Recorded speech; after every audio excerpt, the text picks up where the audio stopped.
Hi friends, आप सबको शालू का नमस्कार। कल मैंने आपको बताया था कि झील कुरेजा में 86 में मेरी नौकरी लग गई थी। गौतम छोटा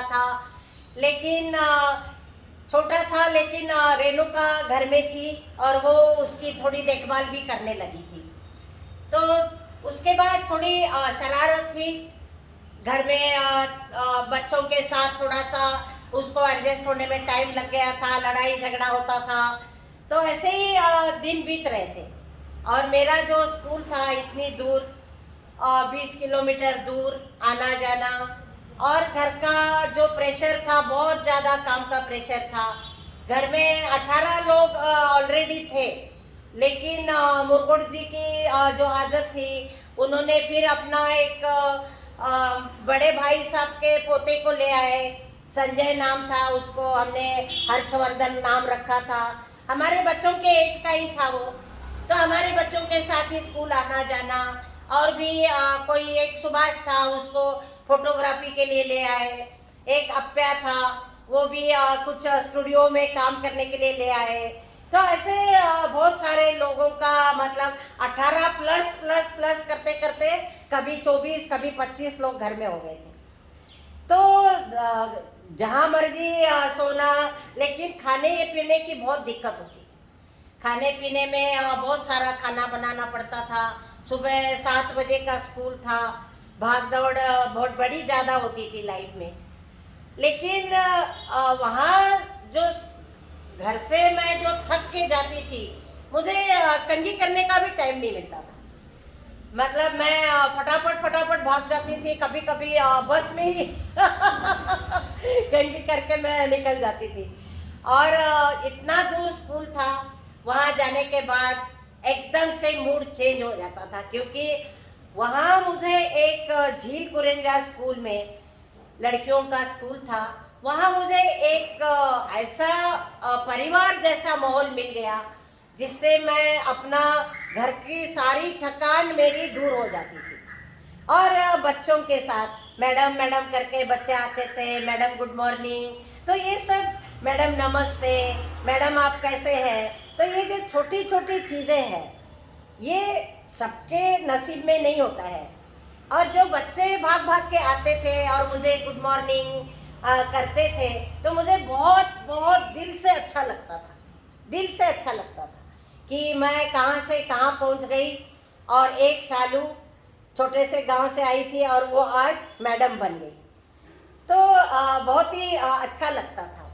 और सिर्फ बच्चे ही नहीं, मैंने आपको बताया बार बार कि मेरी जो सहेलियाँ लाइफ में मुझे जितनी भी आई है मेरे लाइफ में, वो आज तक भी बहुत क्लोज है। मतलब इतना अच्छा उनके साथ रिलेशन रहा, बिल्कुल एक परिवार की तरह। उसमें, उस परिवार में, स्कूल में बहुत ही सब हेल्पिंग नेचर है एक दूसरे के साथ। हम एक दूसरे को मोटिवेट भी करते थे, कुछ गलती हो गई तो उसको समझाते भी थे।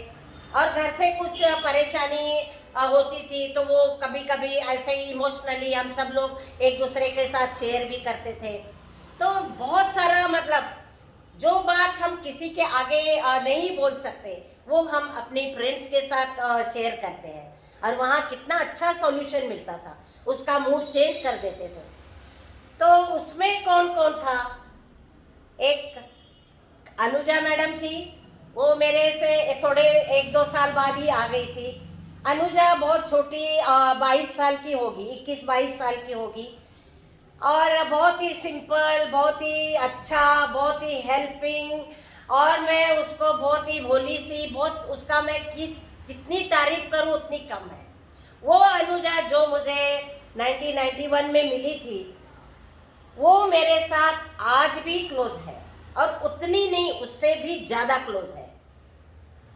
टीचर मिनोचा जी थी, टीचर सुनीता जी थी, और अनीता गंभीर थी, और बबीता शर्मा थी, और प्रभा थी, और भी सोनी मैडम थी म्यूज़िक की। तो ऐसे बहुत सारी टीचरें क्लोज थी। तो हम जैसे स्कूल में जाते थे, तो फटाफट मुझे ड्राइंग के लिए एक बहुत बड़ा सा कमरा मिला था, और उस कमरे में मैं ड्राइंग रूम अपना सजा के टेबल कुर्सी लगा के बहुत ही अच्छा लगता था। तो जो ये सारा फ्रेंड्स जितनी भी हो गई थी, जैसे ही आ जाती थी सब ड्राइंग रूम में आती थी। ड्राइंग रूम में अपना बैग रख दिया और फिर क्या हाल है, ये वो योगा करना, डांस करना, एक दूसरे के साथ घर की बातें शेयर करना, और कभी कभी इमोशनली रोते भी थे एक दूसरे के साथ, कभी कभी फीलिंग्स को भी हम एक दूसरे के साथ शेयर करते थे। और भी बहुत मतलब किसी के आगे जो हम कुछ नहीं बोल सकते वो हम अपने फ्रेंड्स के आगे शेयर करते थे। तो इतना अच्छा माहौल। और कभी बारिश हो गई, बहुत ठंड में हम जैसे स्कूल ख़त्म होने वाला है या पीरियड खाली होता था, तो उसमें पकोड़े, गरम गरम पकोड़े, चाय पीते थे, वहीं पे वो स्कूल में ही बना के देता था। तो बहुत ही मतलब ऐसा स्कूल मैंने सोचा ही नहीं था कि मेरी लाइफ में ऐसा इतना अच्छा स्कूल, इतना अच्छा परिवार जैसा एक माहौल और इतनी अच्छे फ्रेंड्स। कांता मैडम भी उसी स्कूल में थी।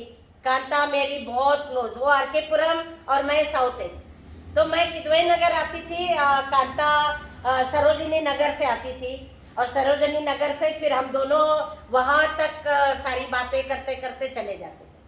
कांता और मैं दोनों बिल्कुल जैसे एक घर में दो बहनें होती है, तो इस तरह से हमारा वो था रिलेशन। हर बात वो घर की मेरे साथ शेयर करती थी और मैं अपनी बात उसके साथ शेयर करती थी। इवन इतना प्यार हो गया था कि एक साड़ी में हमने एक बार 2 कुर्ते बना लिए एक जैसे